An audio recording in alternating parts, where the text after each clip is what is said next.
हमार तपस्या के भंग कैलाश महाकाल। वो गलती से आसमान से सांप राधा के ऊपर गिरला और फेंकलिए तो गलती से रउआ ऊपर आ गए। एमे इनका कौनो गलती नहीं है बाबा। चुप!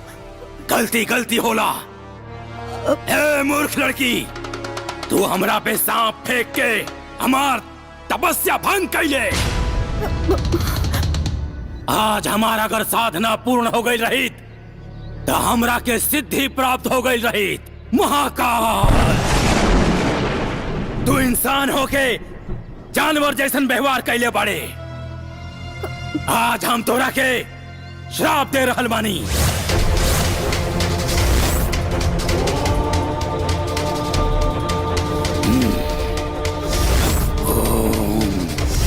Him, Him, Chamundai Viche, Namaha. Oh, Him, Him, Him, Chamundai Viche, Namaha. जो बकरी बन जो।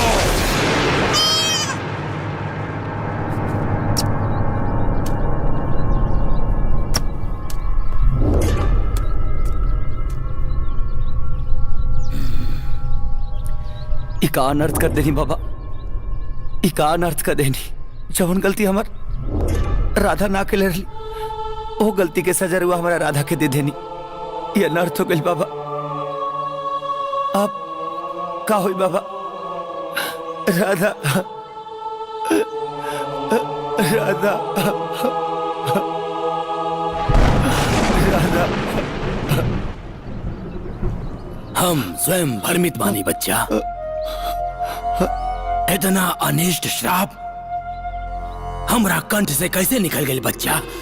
प्रतीत होता यह विधि के विधान रहल बच्चा। जवन होनी रहल वो तो हो गई बच्चा। ऐसा मत बोली बाबा। रघुवत अद्भुत और अपार चमत्कारी शक्ति के मालिक बानी बाबा, अपार शक्ति के मालिक बानी।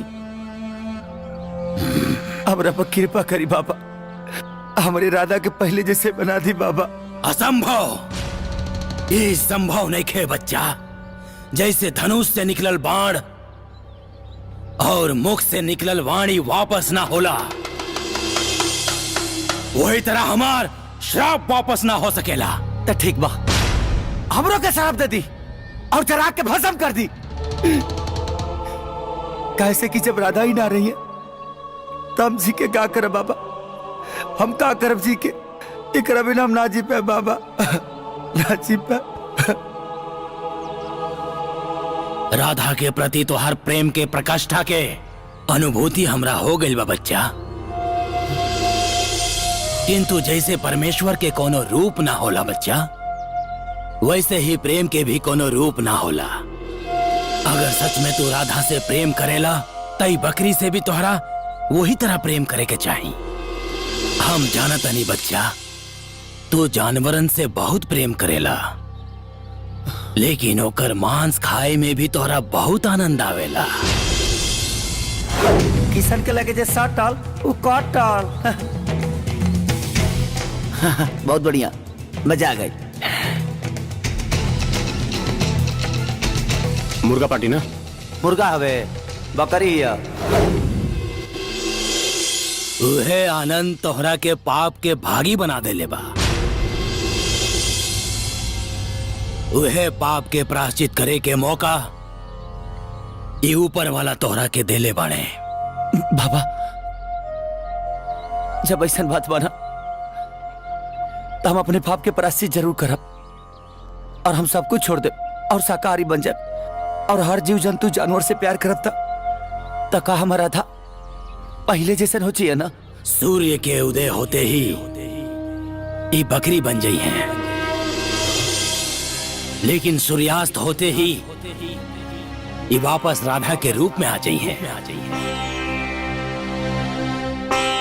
और हाँ, जब भी तू बकरी के प्रतिबिंब में देखबा तोहरा के तोहार राधा नजर आई।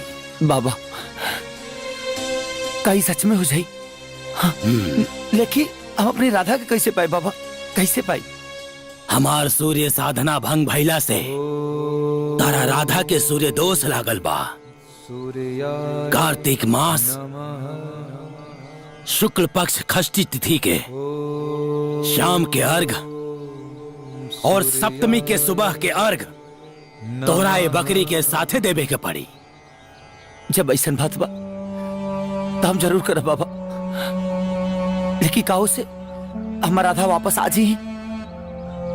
पर ध्यान रहे जब अर्घ के सुतक पहर लाग जाई तब से ही 24 घंटा बकरी के रूप में ही रही। एकरा साथे तू शाम के अर्घ और सुबह के अर्घ अगर देवे में सफल ना भइला तई हमेशा खातिर बकरी के रूप में ही रह जाए। एक बात ध्यान रखिए बच्चा, राधा के ही बकरी बने के रहस्य केहू के पता ना चले के चाहिए। ना तई अपना असली रूप में कबो ना आ सके।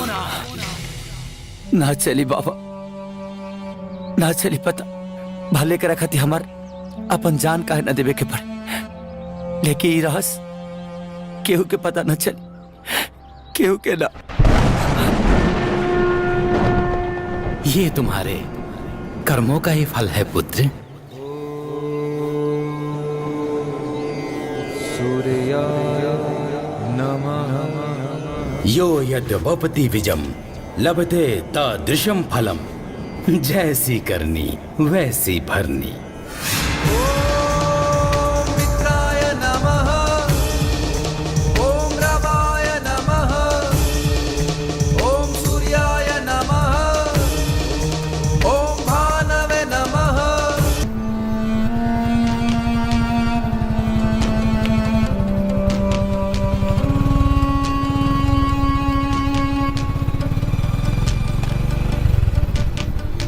जब भी तू ई बकरी के प्रतिबिंब में देखबा तोहरा के तोहार राधा नजर आई।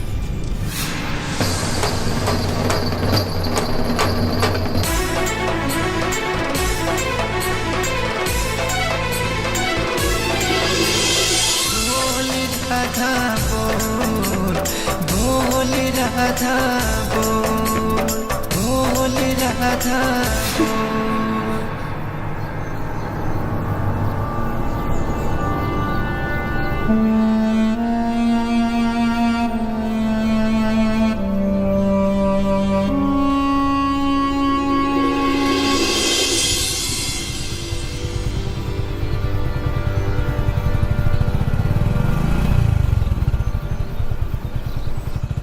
अरे ठीक से पकड़ ना। हाँ लो ना। अरे घर आ गेल राधा, घर आ गेल। लो देख लो, तार सुपरमैन बकरी मैन बन के आइल बड़े। नौकरी लेवे कोई रहे, अब बकरी लेके आइल बा। अरे ये सब तू का करत रहे ले रे? पहले तू ये बकरी सकरी बाहरे करत रहले, अब घरों में ले आवे लगले। माई का ई बकरी नहीं है, का हिया? चमत्कारी बकरी है। चमत्कारी? एकर नाम राधा। राधा? राधा बात ऐसा बना कि हमरा पूजा और भक्ति से इतना ना खुश हो गए हैं अगर बाबा कि आशीर्वाद करके हमरा झोली में डाल दिले है। मामा भैया कुछ ज्यादा नहीं खा फेंकत। ए भगनी, हम तो लपेटते बानी, तनी तहो लपेट ले। कुछ ज्यादा होता का चाहते लोग हैं? माई कुछ डाकनी हाकनी पिचासनी बहुत घुमतारी सा। उससे पहले कि राधा के नजर गुजर लग जाओ, जल्दी से गृह प्रवेश करा दे। ये हमार पतो हिया कि एक गृह प्रवेश करवाई। अरे ये बात तब बाबा से पूछा नहीं तो कहले कि बाबू ये मामूली बकरी ना ही है, साक्षात लक्ष्मी के रूप ही है। अगर एक विधिवत गृह प्रवेश हो गई ना तो घर में इतना सोना बरसी, इतना सोना गिर जाई, इतना सोना गिर जाई कि बिटरत बिटरत तोर हाथ दुखा जाई, अब बक्सा फाट जाई। कुछ लोग का हमारा लगता नहीं है, नकामा बुझाता लो, लेकिन अब गाँव में चलब ना तो लोगों कही कि करोड़पति किसान जाता का। गृह प्रवेश पक्का करवाई।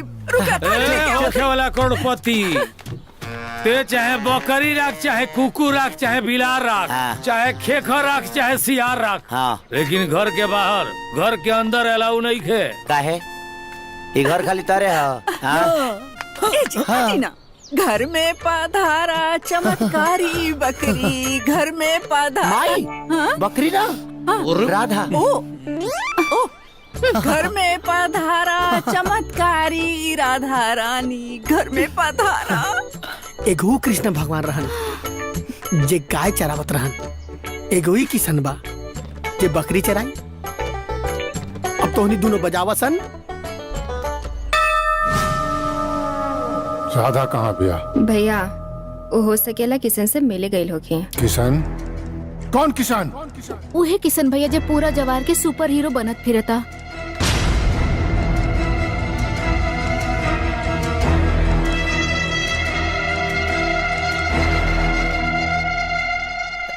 खाला हाँ खाला, छोड़ा फालतू लोग पर ध्यान मत दो।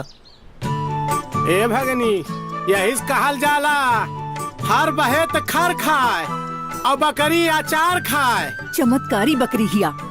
चलावे ला हर तू हाँ, चलवाई हर तरह के खैबा चार ना सुधरबो। सॉरी भगना, माई मिस्टेक। नो बकरी, only for Radha. Good bye good boy. Thank you thank you. ए माई आज से अगर खाना बनी ना तो पहला भोग राधा लगाई है, ओकरा बादे के फालतू के खियाई है। ठीक बा ठीक बा। दूसरी तू हतन बकर बकर करत रहेले।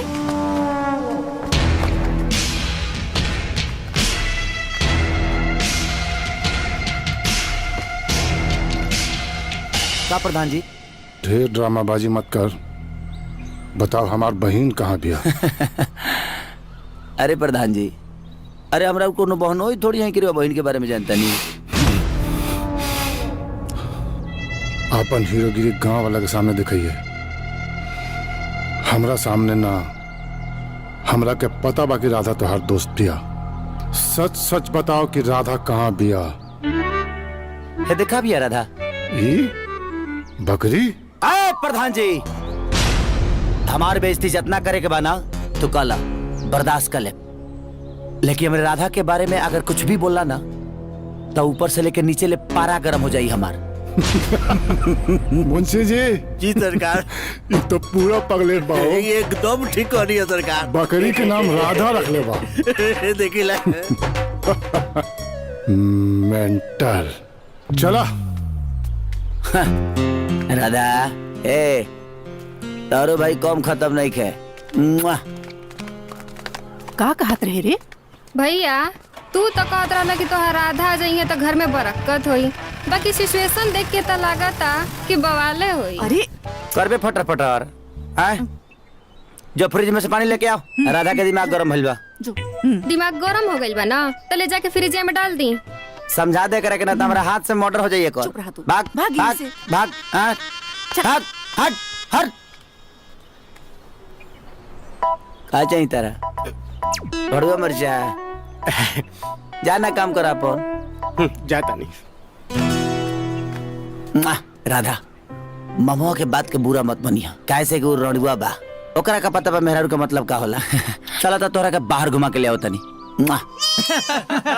ए किशन भैया सच सच बताओ, पहले तो फोन वाली राधा के चक्कर में तू हमनी के नाच नचैल, तो बकरी में का देखल? बकरी ना रे, बकरी बकरी मत बोल। तो का बोली? राधा बोल, राधा। दरअसल बात ऐसा बना कि एगो महापुरुष से हमारा भेंट भाई। अब महापुरुष हमारा के एगो ज्ञान देले कि बाबू जानवर से प्रेम करो, मीट मछली से दूर हो जाओ, तरक्की ही तरक्की।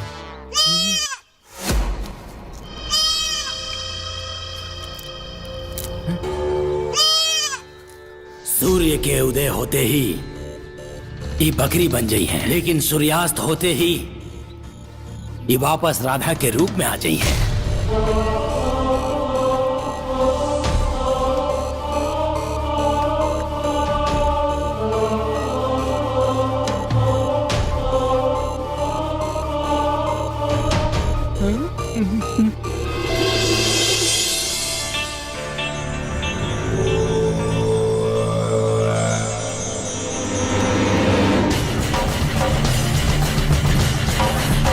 वक्रतुंड महाकाय सूर्यकोटि समप्रभा निर्विघ्नं कुरु मे देव सर्वकार्ये।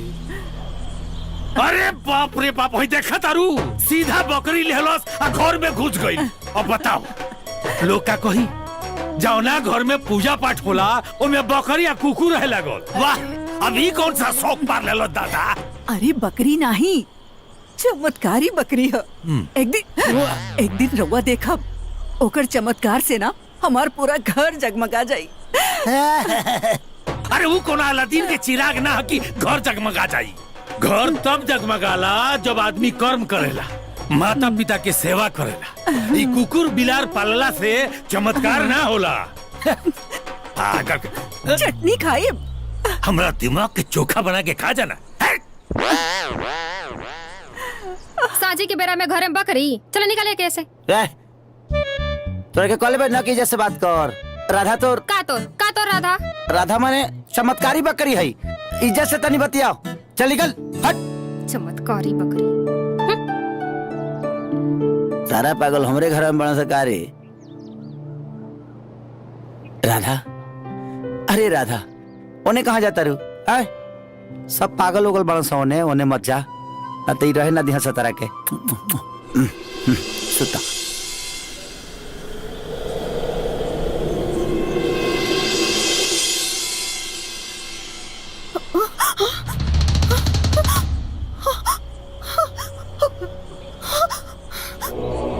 राधा,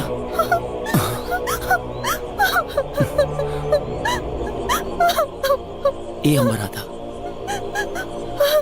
ये सब का हो गए किशन? जिंदगी कैसे आगे चली हमने के?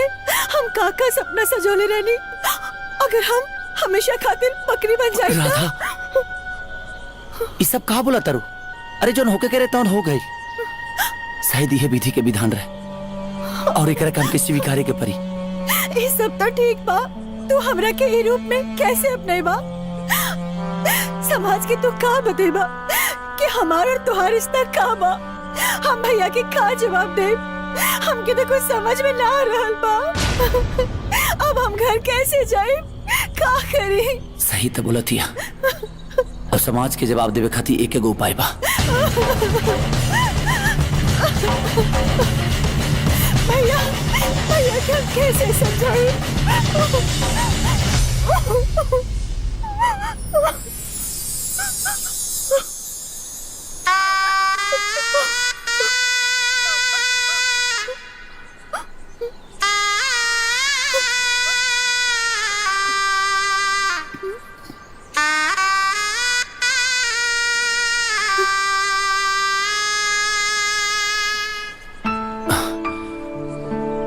राधा तक किसन के ना हो पाईली, देखिए किसन के ई राधा जन्मों जन्मांतर खाती मिल गई। तू कहा तले हो ना कि समाज के का जवाब देव। आज से तुम्हारी पत्नी हो गई। हाँ, हमेशा खाती। Kisan, I love you Radha. I love you two.